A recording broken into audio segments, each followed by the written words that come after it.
The playoffs are heating up, and 5 of our teams remain. 2 played each other when Alexander took on the undefeated Zane Trace Pioneers, with both teams coming off their first ever playoff win. Jackson was able to advance to the second round for the second straight year when they squared off with Bishop Watterson. Plus, TriValley took on #1 seed in Massillon Perry, while Trimble faced off against Caldwell. And it's all up next on Gridiron Glory.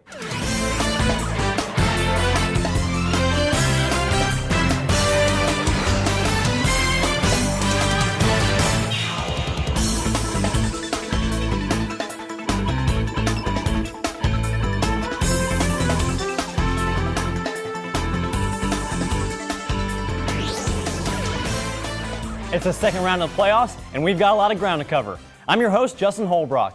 With the importance that these games have for all 5 teams in our area, we decided to stay until the final whistle of every single game. Tonight, Kelsey Steele will be live in Maysville to break down Trimble's game against Caldwell. Plus, Megan Stamper is going live from Dover to see if TriValley could get past Massillon Perry. But first, we turn our attention to Waverly, the site where Zane Trace took on the Alexander Spartans.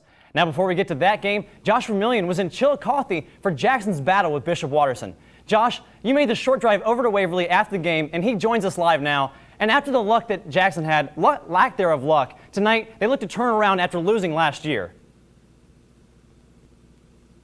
That's right, Justin. And Jackson actually came into this game 0-5 all-time in their second round playoff games. But Coach Hall told us earlier this week that he was very confident his team would get the win tonight.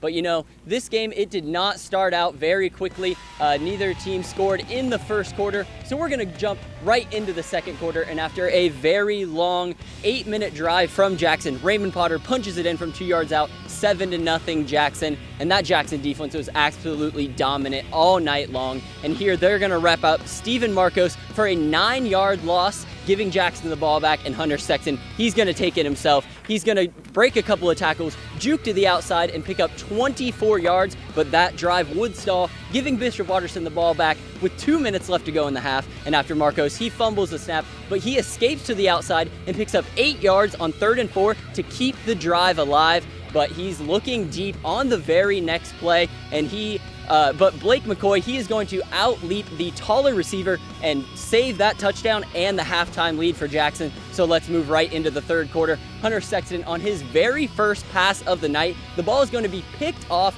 setting Bishop Watterson up in absolutely great field position. But that Jackson defense, like I said, was dominant. It steps up once again here. Marcos, he gets taken down once again on 4th down, giving Jackson the ball back and setting up yet another long drive for them. This one capped off by Colin Massey with a 3-yard touchdown, putting Jackson up 14-0. And Justin, nobody would score the rest of the game as Jackson goes on to win 14-0. So it was a low-scoring defensive battle. Who stood out for Jackson tonight, Josh?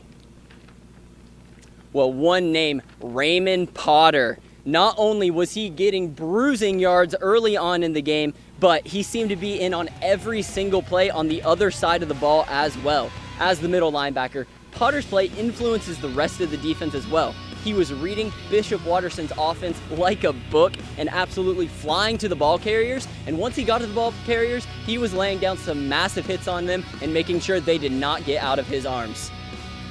So Bishop Watterson hasn't scored much all year long. How did Jackson shut them down tonight? Well, the Ironmen, they run a very similar run-heavy offense to Bishop Watterson, so they're used to seeing all of those fakes and dealing with a running quarterback. The line was quick off the ball, the linebackers were making the right reads, and the defensive backs were blanketing the receivers on the outside when the Eagles did throw the ball. Plus, Bishop Watterson, they kind of hurt themselves with some constantly sacks and 3 turnovers throughout the game. Well, I know those Jackson faithful really follow their team, but how did they affect this game tonight? Well, honestly, this was like a home game for Jackson. Their fans absolutely packed the stadium, and their excitement carried over onto the field. The Ironmen simply played with more energy than the Eagles, and that's how they finally got into the regional finals. Like I said, they won this game 14-0, and it all came down to the rushing stats. In the first half, Bishop Watterson only amassed 1 yard on the ground, while Jackson piled up 132 yards rushing. But like you mentioned, I made the drive out to Waverly tonight, but there was another game going on here in Waverly between Zane Trace and Alexander, and Blaine and Patrick, they were out of that game. So guys, how'd that one go?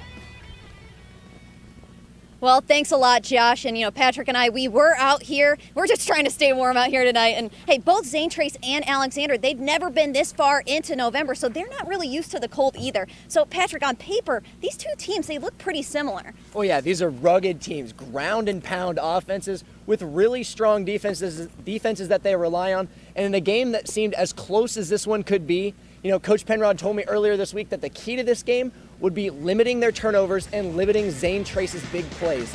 But as we saw, Blaine, that is not what happened early on in this game. Through Alexander's first 4 possessions, they turned the ball over 4 times, and that resulted in 21 Zane Trace points, putting Alexander in a big hole they just could not climb out of.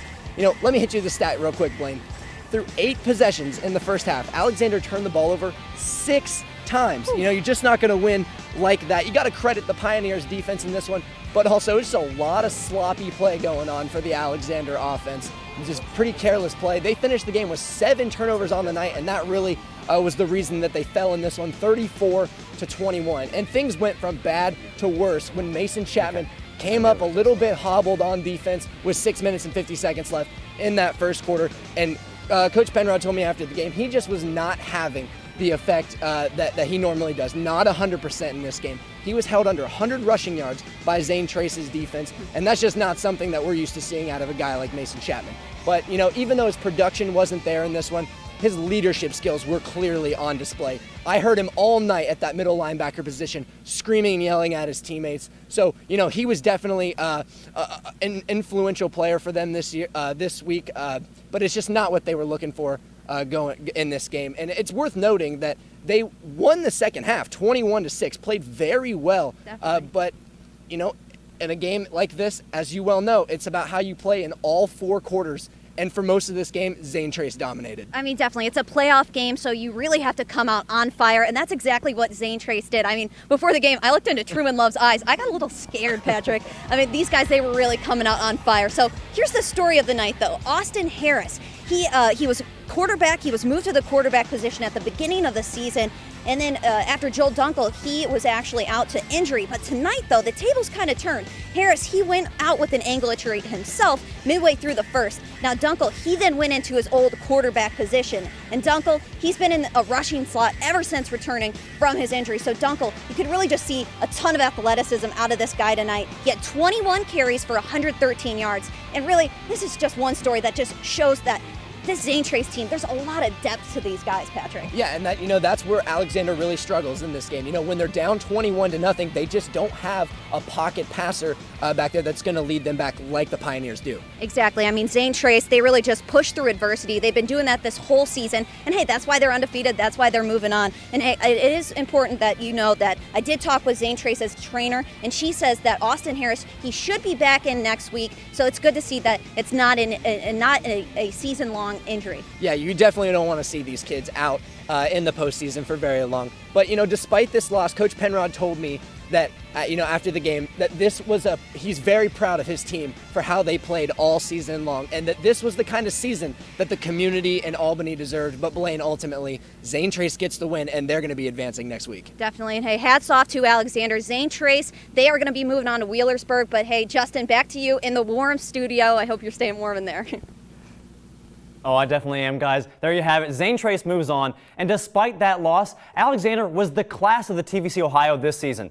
Clay Benjamin joins me now. And Clay, the TVC Ohio has been controlled by Athens and Nelsonville York, but not this year. Justin, before this season, the Spartans were 16-22 in TVC Ohio conference play in the past 7 seasons. But in Coach Alex Penrod's second season at the helm of the program, he led the Spartans to their first ever undefeated season in the TVC Ohio.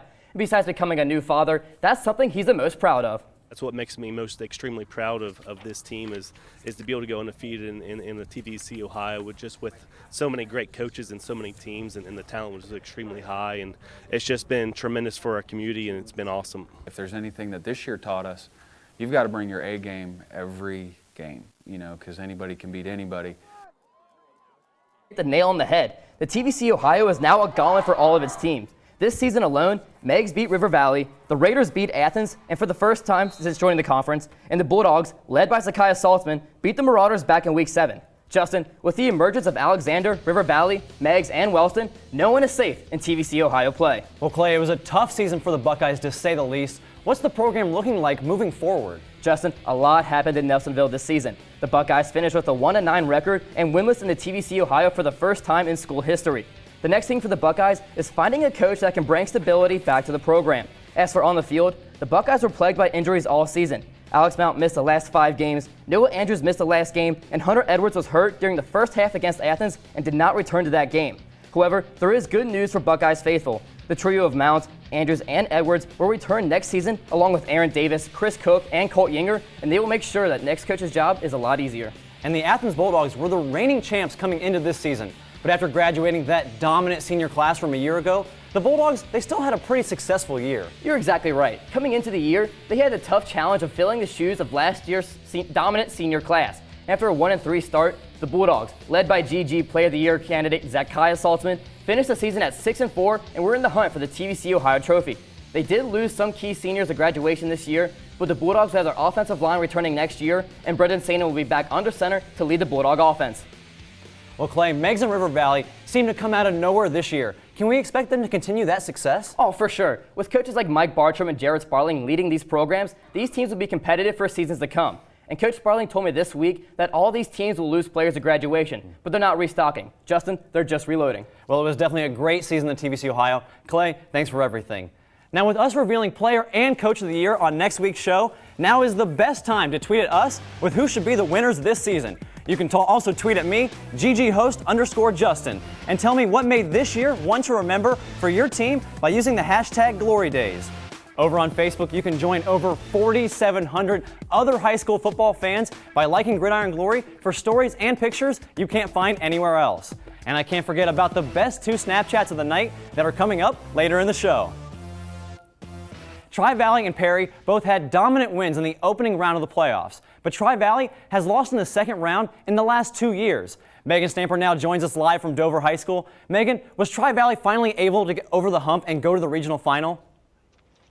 Justin, the Scotties shocked a lot of people last week with a dominant 27-2 win over Boardman, but they had a much tougher task this week when they faced the Perry Panthers and their forceful running back, Keyshawn Sims.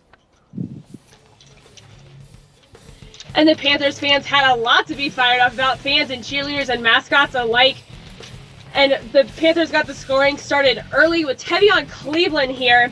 He is, after he's being set up by big runs by Sims, he takes it in to go up 7-0. And then after Perry forced TriValley to a 3-and-out, Sims is going to get the ball again with a 16-yard gain going up the left sideline.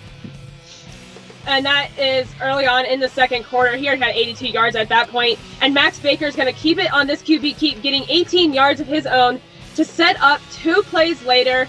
Who else? Keyshawn Sims, 3 yards out. Extra point is no good, though, so 13-0 Perry. And Sims got to be happy with that performance right now. He puts the team on his back.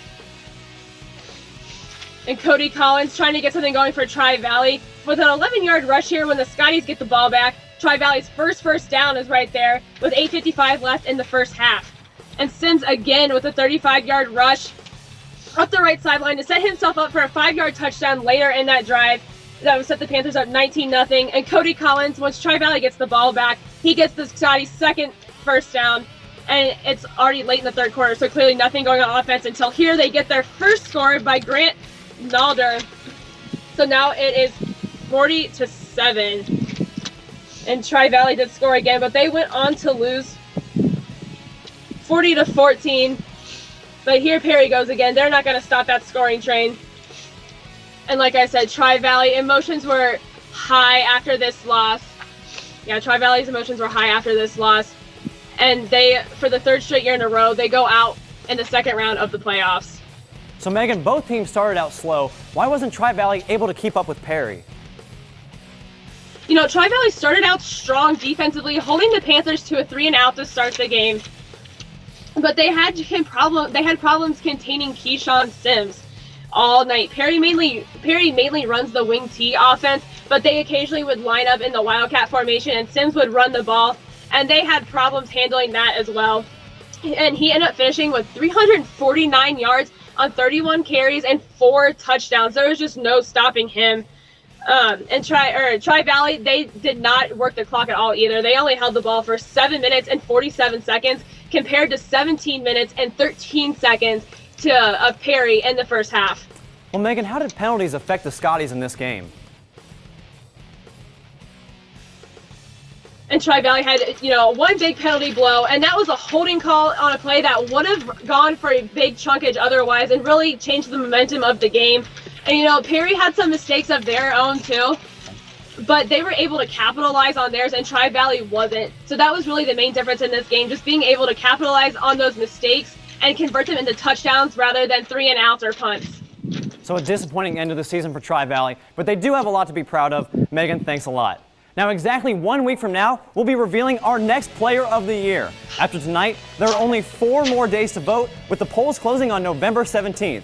Get your vote in and tell everyone you know to head over to our website to cast your vote. For one last reminder, the finalists are Justice Jenkins, Lane Little, Chase Roberts, Mason Chapman, and Zakiah Saltzman.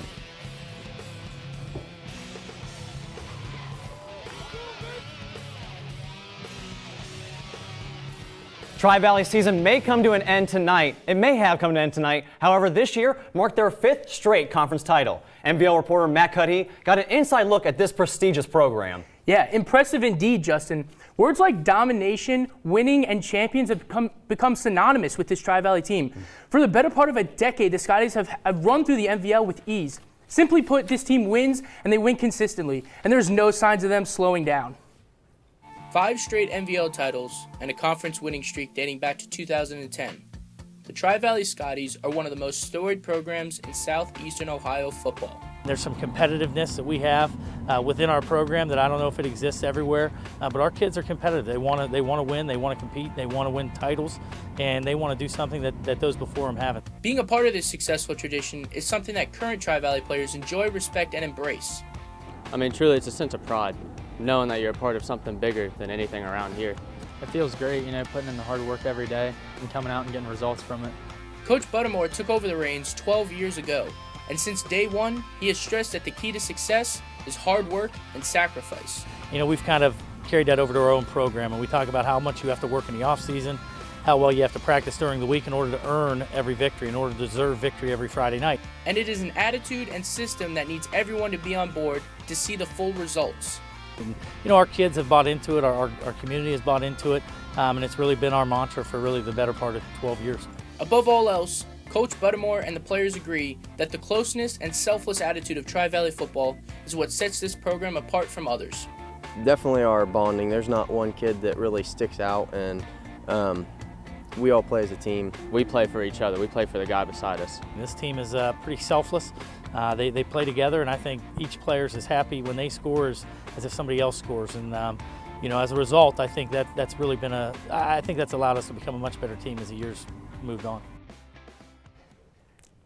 And as we saw earlier, TriValley's season might be over, but this program will most likely be back soon. They're equipped with enough youth and a solid coaching to be favorites for their 6th straight conference title next year and to once again claim king of the NVL.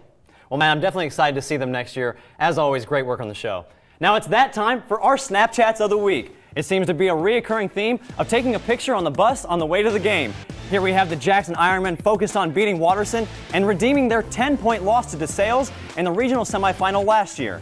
And our second Snapchat, as you can see, is coming to us from the Zane Trace Pioneers themselves. Their head coach Dwayne Hall told his team after the game, regional finals. Is that unbelievable? That's unbelievable. And it really is, as Zane Trace is heading to its first ever regional final. And our first tweet of the night comes from the bus of the Trimble Tomcats. Here we have a tweet from Wes Hardy with the caption, "We're off, baby," with the hashtag Tomcat Pride. Trimble was tied with Caldwell at half, but the Redskins outscored Trimble 28-7 in the second half to run away with the 40-19 win. And our second tweet comes from Jackson fan Rebecca Arball. She's voicing her opinion for Andy Hall to be the Coach of the Year again with the Glory Days hashtag. Rebecca had a pretty good reason to back that up as Jackson beat Watterson to move on to their first ever regional final. Trimble and Caldwell met in their second straight regional semifinal game tonight. Kelsey Steele is live in Maysville. And Kelsey, I gotta know, did this game have the same suspense as last year? Let me take you for a little trip down memory road. Trimble's down by 3 with 12.6 seconds to go, and they draw up a beautiful play for Austin Downs. Andrew Losey hits him on the mark. They go on to the regional final, beat Caldwell. And let me tell you, tonight matched the suspense and hype of 2014. And Tomcats pre-game rituals in full force tonight, but didn't give them that early edge. 6 plays into the opening drive, Tanner Clark with a huge 39 run. They have to settle for a field goal here. Their next possession, Clark finds the seam, breaks free for a 45-yard gain, puts Caldwell in position, but they cannot get 6 here. They settle for another field goal, 6-0 Redskins. Trimble trying to get something going. Losey finds Guthrie for a 14-yard pickup, but they turn it over on down. So Tanner Clark, he goes to work. Patience, and he finds the hole, breaks out for 43 yards here, turns on the wheels. Caldwell now up 12-0 in the second quarter. Not for long, though. Jenkins in the shotgun hands it off to Cameron Curry. The junior finds a lane down that right sideline.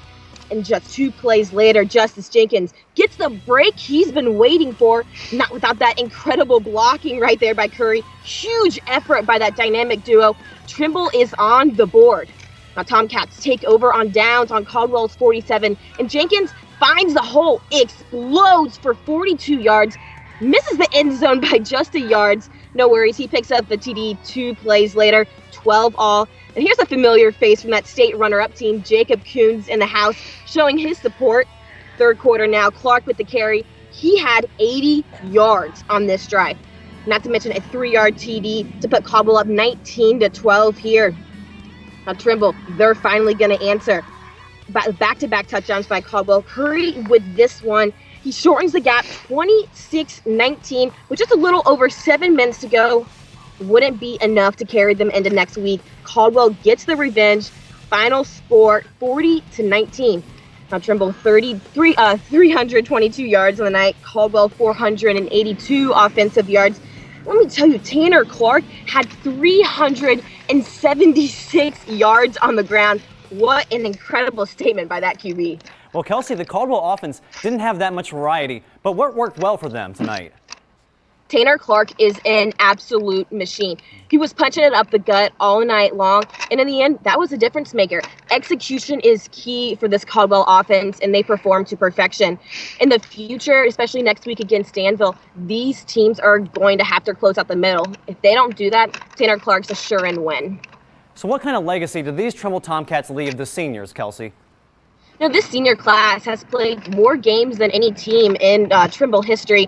They're well over 40 wins as well. A huge testament to Coach Ferris and his coaching staff. They were also a part of that state runner-up team just a few years ago.